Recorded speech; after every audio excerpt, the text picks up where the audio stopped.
e pouquinho de idade, acreditando numa palavra de uma senhora que não sabia nem fazer um ó com copo, mas ela disse que Jesus ou Deus mudaria a minha história. Eu acreditei nessa palavra, vou para a cidade fazer uma cirurgia, faço a cirurgia, meu pai fala para mim, ó, quando você se recuperar, você vai voltar para a roça. E aí eu falei, poxa, eu estou na terra da oportunidade. E poxa, eu vou ter que fazer alguma coisa aqui. Lá na cidade, em Camaquã, eu vendia corante, comia e pegava carrego na frente do mercado. Toquei Camaquã. Eu pegava corante, eu vendia corante. Eu lembro que a primeira vez que eu me ofereci para um trabalho foi trabalhar para a Dona Teresa. Ela botava na janela uma bacia de cravo, de canela, de corante, cominho, essas coisas. Coentro, cebola. E aí eu falei, Dona Teresa, a senhora não quer que eu seja vendedor não da senhora? Aí a senhora me dá uma moedinha. E aí eu comecei essa história ali de vendas, né? Vendendo corante, eu botava uma bacia de lavar prato na cabeça. Olha o corante, olha o alho, olha o tomate, olha a cebola. E saía de rua. Eu era o melhor vendedor de Dona Teresa. Só tinha eu. E aí, ela falou, rapaz, você é bom vendedor, você vende mesmo, você arrebenta. E aí foi nessa época que eu vendendo corante, eu passei numa oficina de pintura, mecânica. E aí eu falei assim, eu vou ser mecânico. E aí eu cheguei, eu me ofereci. Eu falei, ô, seu baixinho? Era bem baixinho mesmo, cara. E aí eu falei assim, você não aceita não que eu trabalho pra você uns 3 meses? Ele, mas quanto é que você quer? Eu falei, não quero nada. Eu trabalho de graça. Ah, mas tem que dar comida, essas coisas? Eu falei, não precisa me dar nada. Nesse tempo, eu já estava uns meses com a minha avó, procurei estudar. E aí eu falei, olha, eu trago minhas roupas para a escola, para o trabalho de manhã, e quando eu sair daqui do trabalho, eu vou para a escola, que era próximo. E de lá eu voltava para casa. Assim foi, eu aprendi a dirigir, observando. Mas em troca de você aprender o ofício. Na realidade, eu nem fiz barganha. Não barganhei. Ah, é porque eu vou aprender. Mas não, você precisava. Eu quero trabalhar. Eu queria ter um currículo. Eu queria construir um currículo. E para construir esse currículo, eu precisei me oferecer. Nessa idade, você já sabia o que era currículo? Nada. Eu tô falando hoje. No interior. Não.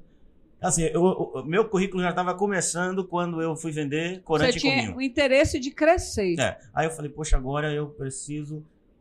Como é que eu faço para dirigir? A oficina tem muito carro. E eu comecei. Aí ele falou, mas você quer ganhar coisa? Eu falei, não quero ganhar nada, eu quero só trabalhar aqui para aprender como é que faz e tal. E aí ele falou, tá bom, vem para cá. Só que eu desempenhava o meu papel de servir ali tão bem, que ele falou, olha, ao invés de você trazer salame, farinha e arroz, come aqui comigo, eu divido meu almoço com você. Então eu já estava caindo na graça do seu baixinho. Ele falou, não precisa você trazer a farinha, legal, o salame, né? E tal. Não precisa, você come do meu almoço. Eu divido com você. Você bota na tampa, eu tiro a tampa, você coloca e a gente come junto. Beleza. Eu trabalhei com o seu baixinho acho que mais de 1 ano. Ele falou, poxa, eu não quero que você vá embora. Eu quero que você continue trabalhando e eu vou te dar uma ajuda.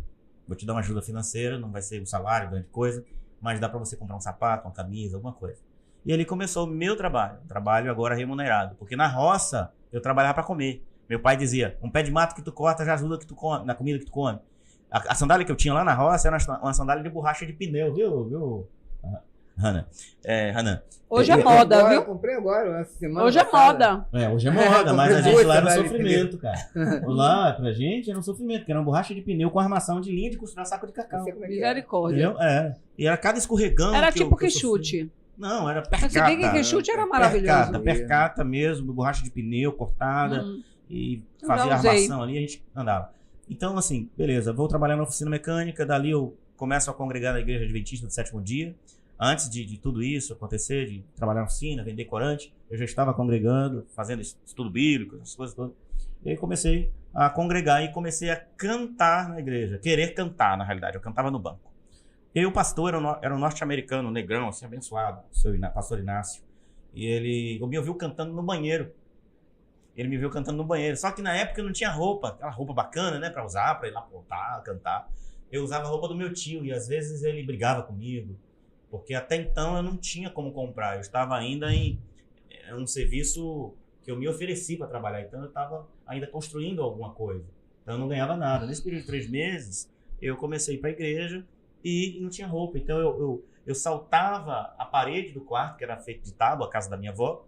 Eu saltava para outro quarto, pegava a roupa do meu tio, pegava o sapato, ele trabalhava numa farmácia, e chegava meio-dia, 1 hora O culto começava às 9 horas da manhã, 8 horas da manhã e terminava às 11, 11h30. Então eu tinha que correr para casa para tirar a roupa do meu tio, jogar pela... Porque lá não era fechada as divisórias. É de dentro, a parede de dentro é devassada. Isso. Então tinha passagem por cima, a parede vazada em cima. É. E aí, quando ele estava chegando, eu arrancava tudo rápido, sapato e jogava pela janela. E aí ele via, poxa, alguém usou, quem foi que usou minha roupa? Quem foi que usou meu sapato?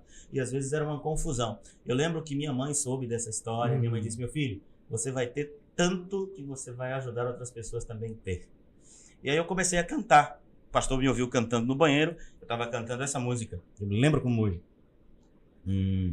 Toma tua cruz e segue a Cristo. Toma tua cruz cada dia. Pra que temer, pois Ele te ama. Vem pra luz, toma tua cruz e segue Jesus. Agora, aí o pastor bate na porta. uma questão da música na sua vida, não só pra entender mesmo, é porque assim, é um corte que foi feito aí, obrigado, foi muito bem feito inclusive, sobre essa questão, porque você já cantava, eu tô falando assim, de família, não, veio de família, então, como é que essa construção que eu não entendi? Eu cantava na roça, eu gostava muito das músicas caipira. Eu lembro que minha mãe falou, meu filho, um dia você vai ser um cantor sertanejo. Minha voz não dá pra sertanejo. Quem canta o sertanejo é meu irmão, o William, ele canta sertanejo família. em São Paulo. Eu fui o primeiro da minha mãe, né, dos meus irmãos, eu fui o primeiro. Já tinha minha tia que cantava na igreja adventista. Então já tem uma história de família. E aí, mas lá na roça... E a igreja que te incentivou. Porque foi a igreja que você viu o palco. Você viu a igreja, viu o palco da igreja, não o altar. Não. Você vê observe que eu sempre falo que igreja é um celeiro de bons artístico, já geral. É muito difícil escola, você não encontrar uma pessoa que nunca passou pela igreja. Whitney Houston, seja Michael Jackson, porque Elvis não, Presley, no Brasil também, toda. porque você não tem oportunidade, ninguém vai te dar oportunidade em um palco profissional. Um barzinho, vem cá, dá uma canja, não. Ninguém vai fazer. Uma brincadeira no meio da rua é diferente, mas ninguém vai te dar essa oportunidade, a igreja dá. E ali aguça o desejo da pessoa. Seja na dança, seja no teatro, seja na música, que é a cultura. Por isso que eu digo, a igreja todas as igrejas são celeiros culturais. E dali, muitos artistas nascem e fica para a vida. Então, você viu o povo cantando, sua tia cantando, e aí nasceu em você o dom, veio o prazer, a vontade de tocar, de cantar. Isso é maravilhoso. Eu cantava na roça, até então eu não sabia nem que minha tia cantava na igreja. Eu ficava cantando na roça. Chuva no telhado, então é dom. Então você considera ficava dom? lá cantando. Eu considero, sim, como um dom. Deus me deu essa oportunidade na roça, lá no mato, colhendo cacau, bandeirando cacau e cantando. E a minha mãe falou, meu filho, eu acho que você vai ser um grande cantor sertanejo. Eu fui sertanejo, tudo bem. Só que chega na cidade e isso tudo é transformado, vira página. Quantos anos tem isso? Vai ter que se acusar agora, vai ter que falar. 30 anos. 30 anos. 30 anos. Aí o pastor me ouve cantando no banheiro, bate na porta. E ele falou, rapaz, por que você não cantou na igreja ainda? Eu falei, eu tenho vergonha. E também não tenho roupa para ir lá na frente. Porque a calça que eu usava do meu tio, eu amarrava uma linha do lado para apertar. Porque o cinto era grande, eu era bem magrinho. Acho que você lembra, né? Quando eu fui na igreja, eu parecia uma tábua, né? Se soprasse, caía. Então isso tem mais ou menos uns 20 anos que a gente... tem um tempo. Um pouco mais, né? Um pouco mais de 20 anos. Então assim, e aí o pastor fala, não importa, eu vou te dar uma fita para você ensaiar. Ele me deu uma fita, eu lembro, uma fita com uma música e um playback. Ele falou, treine primeiro isso aí. E eu comecei a treinar durante 30 dias. Cara, era uma luta em casa. Porque o pessoal ainda não era evangélico, a mulher do lado, o quarto onde eu dormia era de tábua, então a vizinha também era de tábua, tudo tábua. E quando eu começava a cantar, parecia que eu estava cantando dentro da casa dela. E aí eu comecei a cantar, cantava. Toma tua cruz, 6 horas da manhã, tava o Robson cantando. E aí eu tinha um radinho, meu tio, meu outro tio, né, o Edson, ele falava, usa esse radinho aí pra você ensaiar. E eu comecei a ensaiar no radinho de fita. Aí eu comecei a ensaiar. Minha avó, um dia ela chegou pra mim e falou, meu filho, você tá ficando louco? Aí eu falei, não. Mas por que você fica cantando de manhã, de tarde, de noite, de manhã, de tarde, de noite, todo dia a mesma música? Aí eu falei, não, minha avó, é porque o pastor da igreja falou que se eu cantar e a música ficar boa, e eu não errar a letra, ele vai me dar a oportunidade para eu cantar na igreja. E aí foi essa a primeira oportunidade que eu recebi. Eu lembro que eu cantei a mesma música durante um ano.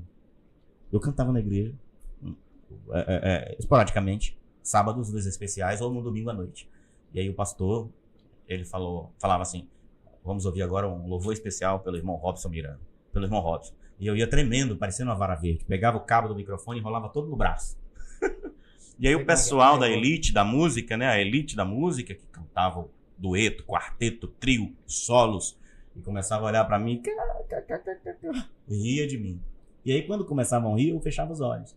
E eu usava uma calça folgada, que era do meu tio, então eu tremia, e a calça parecia que estava fazendo o ritmo, né? Porque tremia mesmo. Aí o pessoal do banco vai ouvir e falava assim, rapaz, a calça dele também tá cantando junto com ele. Então era sempre essa chacota, né? Ele era o bullying, né? Hoje é bullying na igreja? Porque riam de mim. Ixi, o amarelo tá cantando, até as pernas tá cantando também. E meu nome, meu apelido na igreja... Isso é tão... é tão absurdo que criticar no altar... Sim, tá cantando. Que tipo de crente é isso? Que tipo de servo de Deus é isso? Isso chega a ser... banal, né? Ridículo. Insuportável. É difícil entender. Acontece. Não, é difícil entender porque às vezes se torna até inacreditável uma coisa porque você dessa. tem o joio e o trigo misturado ali, não tem jeito. Não, mesmo assim, nem A joio. primeira ceia de não oficiais tem. que fui tocar. Esse tipo Acontece de pra você. ação, eu não Não ia ter concordo em uma lugar diferença, nenhum. né? Nem Essa é em boa. cima do Tô trio, tudo bem. Porque a pessoa não conhece a palavra de Deus. Então, esses não são levitas. Não são levitas, são sepulcros caiados. Sim. Porque fazer uma coisa dessa, por menos que você... Por isso eu não concordo com qualquer pessoa subir no altar para cantar. Para você ser um levita do Senhor, você tem que estar preparado. Você não pode subir de qualquer jeito, porque você vai detonar todas as almas que estão ali sentadas. Sim, sim. Eu não concordo. Para que eu fosse cantora e subisse no altar, eu tive que corrigir a minha vida. Tem que corrigir. Eu tive que mudar o meu comportamento, parar do fio dental, parar de usar roupa decotada demais para mostrar o corpo todo como se eu fosse uma pessoa mundana. Eu tive que casar, regularizar a minha vida, matrimônio.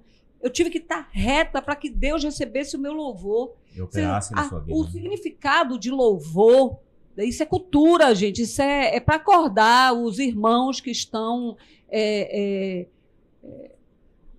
voando, para não dizer outra palavra, incircuncisos. Está dentro da igreja, mas a alma, o espírito está Você lá está fora. dentro no mundo. Não, você está dentro da igreja. Por que, Só que o a corpo. música é importante para a igreja? Porque a música é a única coisa que vai. Dízimo não vai para Deus. Oferta não vai para Deus. Fica tudo aqui. Trazei todos os dízimos da casa do tesouro para que haja mantimentos na minha casa. Para manter a casa de Deus, precisa do mantimento. Isso não vai para Deus. Mas o louvor sobe.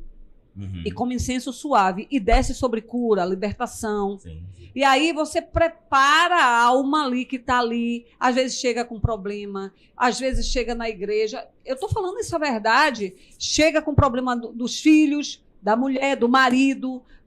Problemas mil.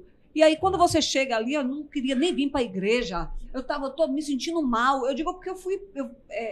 foi assim comigo. E eu queria ir para a igreja e meu marido, não, mas eu quero ficar lá fora fumando, ou quero ficar esse tempo todo fumando. Você fala com todo mundo dentro da igreja e tal. E eu disse, não, mas eu passei a buscar mais o Espírito Santo para entender esse mover dele. Sim. E aí, quando você louva, é como se você começa a cantar ali de baixo, a unção começa a te esvaziar para você ser cheio da palavra. Sim, sim. Aí como que um levita, Tá lá adorando, que é responsável pela mordomia, são os mordomos da igreja, é a mordomia da igreja, são as pessoas que têm que estar em santidade, critica alguém porque está cantando assim ou assado, não deixasse cantar. Ó, pastor, só quem pode subir no altar é quem está assim. Porque eu não concordo. Da canja, não concordo. Eu não sei como é que está a vida da pessoa. Eu não concordo em pegar o instrumento da igreja para ir tocar em barzinho, tocar na praça. Nada disso. Então, né? as coisas de Deus têm que ser separadas. Sim. Agora, Eu concordo que a pessoa seja um profissional da música e toque no trio, no bar, onde ele quiser, é problema dele. Como médico trata qualquer pessoa. Você chega no posto de combustível, você é atendido por um homem, você não sabe se ele é médico, ou se ele é engenheiro, ou se ele é crente, ou se ele é católico, ou um bandista. Você não sabe, ele está ali tratando, está ali atendendo. Então, eu concordo que a pessoa seja músico, como profissão, mas para subir no altar, para tocar para Deus, precisa estar com a vida em santidade. Então, uma ação dessa, Robson, me deixa... Você viu como eu fiquei? Indignado, né? Indignada. Mas acontece. Porque Isso aconteceu... hoje não pode acontecer, porque se Mas acontecer, é a acontece. culpa do pastor. Acontece. O pastor tem que acordar para ver Acontece. isso, porque isso aí é abuso e é crime. É. Isso aí pode matar a pessoa. Isso aconteceu Imagine. há quase 30 anos atrás. E inclusive... Graças a Deus tem muito tempo, já está É. caducando. Eu lembro que o meu nome era Ferrugem e Amarelo. Ferrugem e Amarelo. Ih, rapaz, Eles amarelo. chamavam de É amarelo. o bullying, né? O bullying dentro da igreja. Viu? E eles falavam assim. Você já viu, Enfim, produção? só que assim, uma coisa muito importante é que eu nunca liguei pra essas coisas. Eu aqui peguei na aqui um Jujuba. gancho da história do Hanan aqui. E ele doce falando açúcar. sobre como ele foi formado, eu percebi que ele foi formado, forjado na dificuldade, no fogo, não desistiu, isso é importante. E aí tá lá o Robson cantando: toma tua cruz e segue a Cristo, toma tua cruz cada dia. Aí de repente, o pastor, depois de um tempo, de alguns meses, ele chegou pra mim e falou: não, eu falei pra um amigo meu da igreja, de uma outra igreja, da mesma comunidade, que tinha a central e tinha o Jacan. O Jacan era no morro onde eu congregava e tinha a central, que era uma igreja de Margelite no centro da cidade. E aí eu falei para um amigo que era vizinho da minha avó, eu falei: rapaz, ele muito mais tempo na igreja, eu falei para ele: eu quero gravar um CD. E ele falou: gravar CD? KKKKK. Gravar CD? Aí eu falei: é.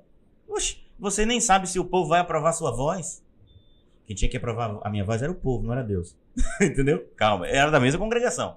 Não estou falando mal, eu estou aqui nessa câmera? Gente, eu não estou falando mal da congregação a qual eu fazia parte, e a minha família toda está nessa comunidade, que é a Adventista do 7º Dia. Não estou falando mal da igreja. Estou só citando algumas pessoas daquela época que bulinava mesmo o Robson. Enfim. Mas, e aí eu cheguei pra ele e falei assim: cara, eu quero gravar um CD, cara. E aí, o que é que você acha? Ele: rapaz, gravar CD? Pelo amor de Deus. Olha a banda da Assembleia de Deus lá. Os caras estão tentando gravar um CD, tem 10 anos, não conseguiu. Aí eu falei: poxa mesmo, os caras têm até condição, não é verdade? Eu vendia corante, cara. E trabalhava na oficina. Lá. Como é que eu... Rapaz, você tem o quê? Você tem algum dinheiro guardado? Eu falei: não tenho. E como é que você quer gravar CD, rapaz? Aí eu falei: né? Rapaz, grava uma fita e doa pros irmãos. Doa pra ver se os irmãos aprovam a sua voz. Aí eu: poxa, vou gravar uma fita. Deixa eu falar uma coisa pra você. Você que tá nos vendo agora. Alguém que fracassou na vida, e você que tá tentando galgar alguma vitória na sua trajetória, se você se juntar com uma pessoa que é fracassada, não luta mais, não tem mais sonho, não tem mais objetivo, não tem planejamento na vida, você vai fracassar junto com ele. Ele vai tornar você um fracassado também. E eu tentei, viu, irmã Cida, JD, meu amigo Hanan, Wakihan. Eu tentei gravar essa fita com eles e eu não consegui gravar a fita, cara. Eu lutava, falei: meu Deus, dava errado, irmão. Tentava gravar, saia troncho, saia um instrumento no canto, outro no outro. E eu falei: meu Deus, por que eu não consigo gravar essa fita? Tentei gravar uma música. Tentei gravar uma música, cara, e não deu certo. Aí eu falei: poxa, eu acho que aquele cara lá falou, acho que eu não vou conseguir gravar nem um CD mesmo. Aí o pastor que tinha me dado a oportunidade, o pastor Inácio, ele falou: meu filho, compra um livro ouro. Você lembra desses livros? Você já chegou? Lembra desse livro ouro? Não deu meu tempo. Que era o livro pra gente conseguir Não é do tempo ajuda. dele, não, que ele é... Não, ele se acha menininho. E aí tem um livro Vai ouro. ralando, viu? O livro Já ouro. tem até cabelo branco, fica tirando onda de menino. E aí o meu E pastor... jovem. Ó, jovem. E jovem. Meu pastor chegou e falou assim: eu vou lhe dar um livro ouro. Ele me deu o livro ouro, Jota. E ele falou: eu vou ser o primeiro a contribuir com você. E eu lembro que ele me deu, acho que foi R$5, uma coisa assim. E aí eu fui de porta em porta nas lojas e alguns amigos E alguns diziam assim, rapaz, depois eu te dou, depois eu te dou. Alguns davam, outros não. Aí qual o projeto? Eu falei, eu quero gravar um CD. Aí, gravar CD? Mas você já tem o repertório, não sei o que e tal. Eu falei, eu tô juntando primeiro o recurso para gravar o CD. Beleza.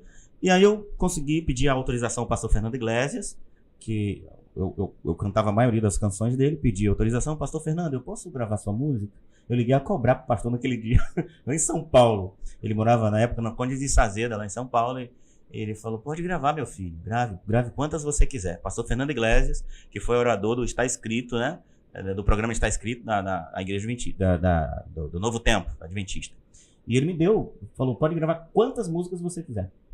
Gravei, fui pro estúdio em Eunápolis, 200 quilômetros da minha cidade, e o meu tio falou pra mim, o esposo da minha tia, que faleceu de câncer, né, uns 3 anos atrás, a minha tia Lia, ela foi que implantou o louvor, né, que começou a cantar na família. E aí ele falou, kkk, se você gravar um CD eu como com sal. Desse jeito. Um membro da minha família, da minha casa. Então você já tinha essa, como se diz, essa oposição, cruz. Na verdade. Né? Essa cruz, desde cedo, os outros dizendo que não ia dar certo. Porque... Aí, essa semana Deus me deu passou um louvor para mim de uma cantora e que eu até peguei aqui uma parte da letra que é exatamente o que você está falando. Uhum. Que canta assim: